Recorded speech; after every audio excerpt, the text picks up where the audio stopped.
Bahasa Jawanya itu gregeten. Iya. Kanjeng Nabi ditunggu orang banyak malah nggak keluar. Akhirnya apa? Sahabat ini memberanikan diri manggil Rasulullah dengan caranya. Apa itu Mas? Gimana? Ngambil kerikil dilempar di Waduh, ke rumahnya. rumah Rasul.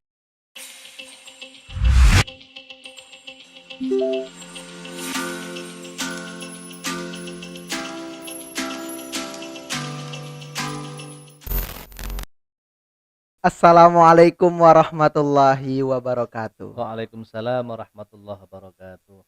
Bismillah. Selamat datang para pendengar. Bertemu lagi bersama saya Zaidul Kirom dan Ustadz Rizza Hamami. Ustadznya para milenial. Salah seorang dosen UIN Wali Songo Semarang dan pengasuh Pondok Pesantren YPMI Al Firdaus. Tentunya dalam podcast kajian Ramadan pada channel Suara Dakwah Net yang akan menemani teman-teman semuanya dalam memberikan kajian, menjawab pertanyaan-pertanyaan seputar keislaman dan Ramadan, dan memberikan dakwah dan nasihat-nasihat agama. Alhamdulillah. Nah, Ustadz, Iya, kita susah banget sekarang nyari waktu untuk syuting ya, Ustadz. iya, Karena Alhamdulillah Ustadz Rizza, aduh, makin jam terbang, jam tayangnya, banyak banget sekarang saya. ikut Alhamdulillah. ikut perintah umat udah. Alhamdulillah ya, Khidmah Ustadz. Sampai kita curi-curi waktu selesai terawih buat syuting. insyaallah. Nah, ngomong-ngomongin soal terawih, Ya. pas banget karena hari ini kita bakal ngobrol tentang terawih, Ustadz. Oh gitu. Nekat terawih di masjid. Hmm, Kalau di pondok kan kita masih terawih di musola pondok, betul. tapi dengan syarat orang-orangnya kan ini santri-santri yang nggak pulang, Ya. santri-santri luar Jawa yang emang di pondok terus nggak keluar-keluar, jadi Nggih. tetap bisa terawih. Santri lockdown ya. Iya, santri Santri lockdown, lockdown. Ustadz.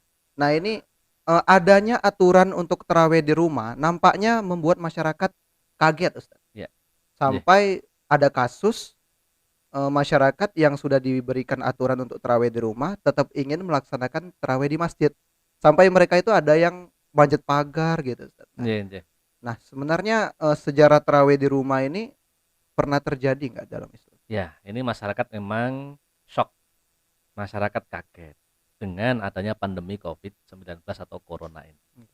Terutama masyarakat muslim di pedesaan yang memang jamaah itu menjadi bagian dari kehidupan yang mengatur tentang kerukunan masyarakat setempat, termasuk ngukur taat masyarakat. Nah, masyarakat itu harus kita cerahkan bahwasanya Nabi Muhammad Shallallahu Alaihi Wasallam Muslim salim alaih. berdasarkan hadisnya Sayyidatina Aisyah radhiyallahu anha itu pernah tarawih di rumah. Kenapa Rasul sampai tarawih di rumah?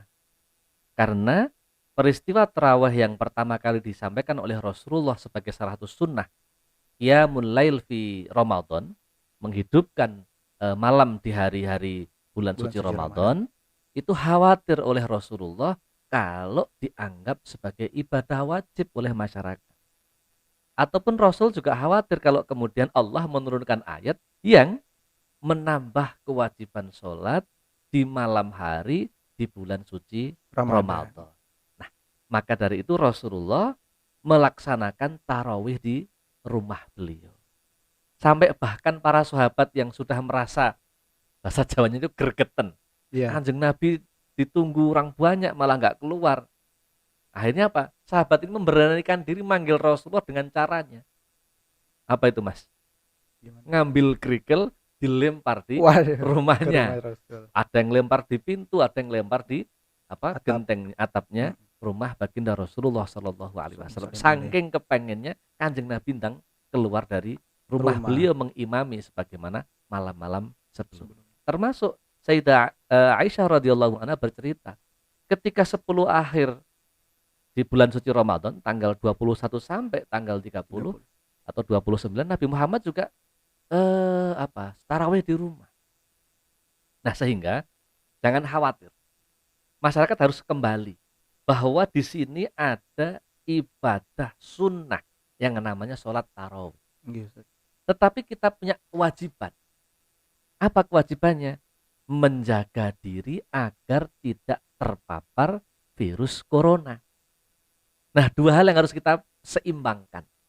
Maka kalau ada masjid yang masih menggelar atau nekat apa tadi? Nekat Iya, tarawih nekat di masjid, tarawih. ya dalam konteks mereka aman dan masyarakatnya betul-betul masyarakat setempat, Iya. Tahu masyarakat ini tidak punya mobilitas keluar ke zona merah, bismillah tetap jalan. Tapi kalau kemudian memaksa di zona yang sangat merah dan tidak aman, ya lebih baik ikut protokolnya pemerintah taraweh Di di rumah. rumah. Nah, untuk apa? Untuk menjaga diri kita, menyelamatkan diri kita. Toh sejarahnya Nabi juga pernah tarawih di Di rumah. rumah.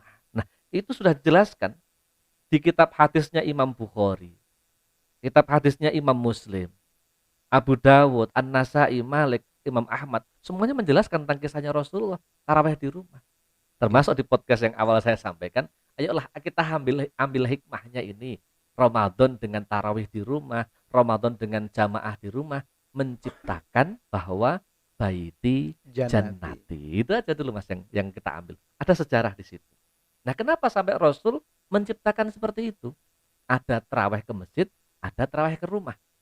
Nabi itu kan figur yang memberikan apa namanya? Inspirasi untuk umat Islam. Sampai Rasul dijelaskan dalam surat At-Taubah ayat 128, laqad ja'akum rasulun min anfusikum azizun 'alaihi ma anittum harisun 'alaikum bil Bil mu'minina mu'minin raufur raufur. rahim. Nabi Muhammad Shallallahu alaihi wasallam itu diciptakan untuk manusia. Untuk apa? Dihadirkan sebagai rasul yang merasa keberatan atas kesulitan umat. Jadi ngerekso biar umatnya itu tidak merasa kesulitan. Oke. Termasuk Rasul itu menjadi orang yang sangat berkehendak imannya seseorang itu kuat. Jadi imannya kuat. Termasuk Rasulullah diciptakan oleh Allah untuk kita semuanya, memberikan belas kasih, menjadikan penyayang untuk seluruh umat manusia. Nah, ini yang harus kita pahami.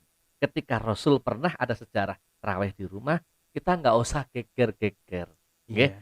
ikut aturan pemerintah, jaga diri kita untuk agar virus ini segera selesai. Kekhidmatan inilah yang coba kita tata secara bersama. Sehingga apa? Orang akan nyaman, ya kan?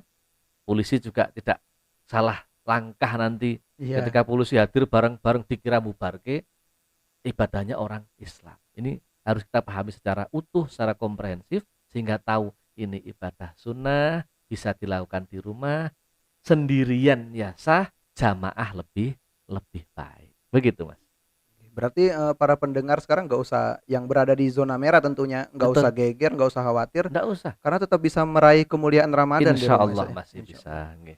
Nah Ustadz, di samping itu, beberapa masjid yang masih membolehkan masyarakat untuk sholat tarawih di masjid, Ya, itu punya kebijakan memberikan jarak antar jamaahnya dan mewajibkan penggunaan masker saat tarawih. Biasanya itu jaraknya 1 meter antar jamaah. Sedangkan, sholat-sholat biasanya kan, imam itu minta rapatkan barisan, nah ya itu sau sufufakum ya. nah bagaimana Ustadz? Begini, yang pertama kita harus melihat bahwa ini situasi darurat. Ini situasi yang kharikul adah. Situasi yang berbeda dengan situasi yang normal ketika tidak ada pandemi COVID-19. Sehingga apa? Pemerintah membuat aturan seperti ini, kemudian diiyakan oleh Majelis Ulama Indonesia. Ini artinya apa?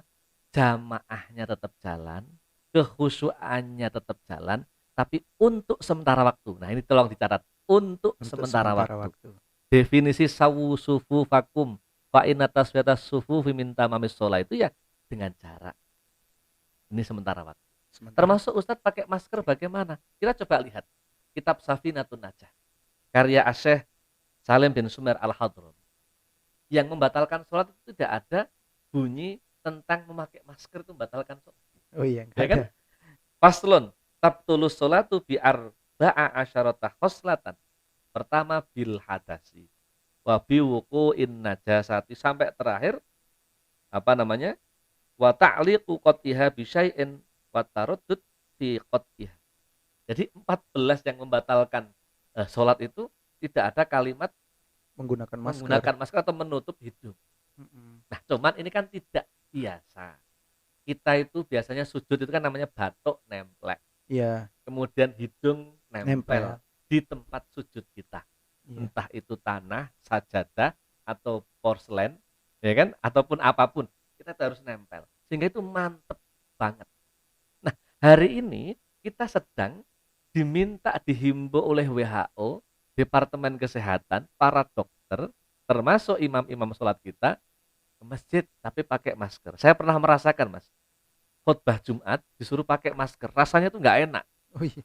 Maka maskernya saya turunkan. Tapi ketika jamaah, ya namanya aturannya disuruh pakai masker, ya saya pakai Bismillahirrahmanirrahim. Niatnya apa? Niat untuk menjaga kesehatan kita. Jadi al hukmu yaduru ma'illati, hukum itu kan berlaku sesuai dengan perputaran persoalan yang kita hadapi. Ya kan? Kita pakai peci hari ini, boleh. Tapi kalau kita sedang tawaf, nggak boleh peci kita pakai. Kita pakai baju yang bagus, boleh ketika kita sholat di tempat biasa. Tapi kalau kita sedang umroh, sedang tawaf, tidak boleh pakai baju, harus pakai putih-putih. Yang perempuan-perempuan menurut mazhab Syafi'i biasanya pakai cadar, tapi kalau tawaf mazhab Syafi'i tidak usah pakai cadar.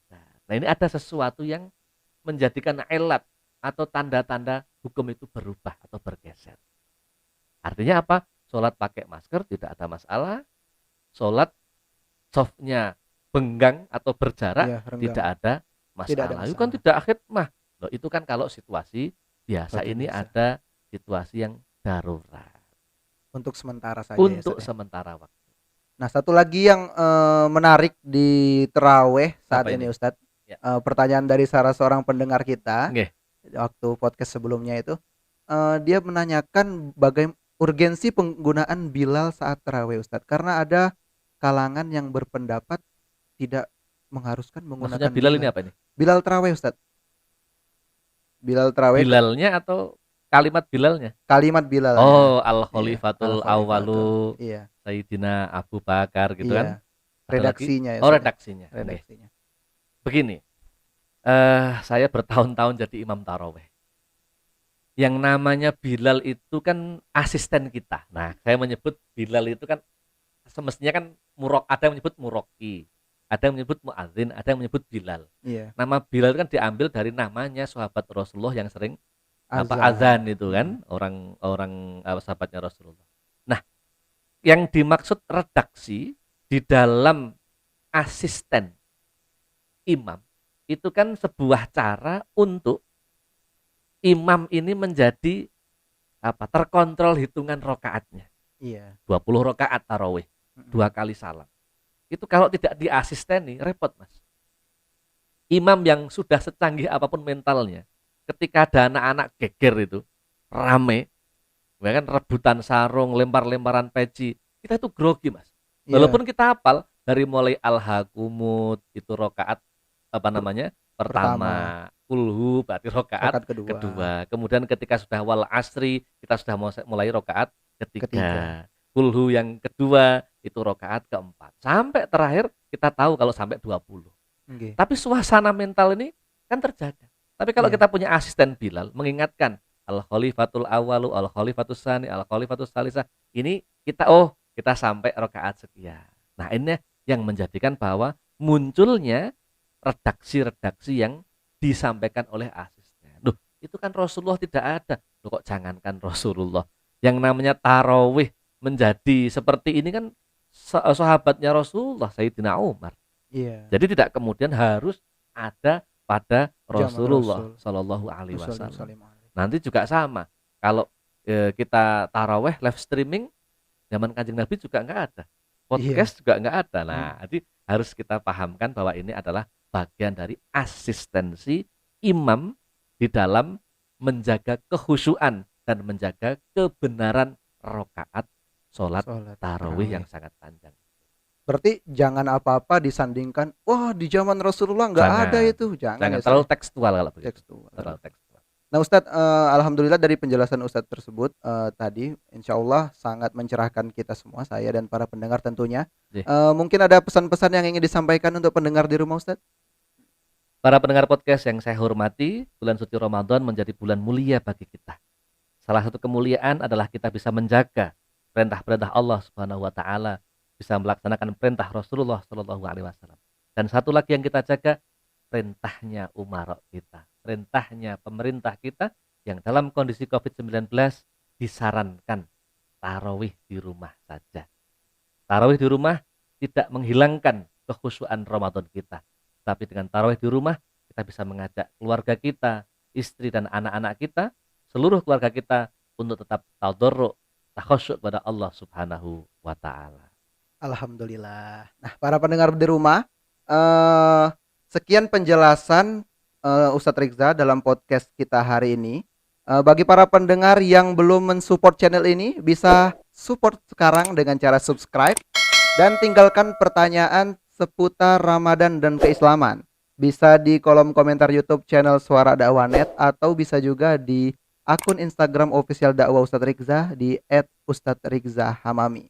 Kita akan bertemu di podcast-podcast selanjutnya. Jangan berhenti berbuat baik. Wassalamualaikum warahmatullahi wabarakatuh.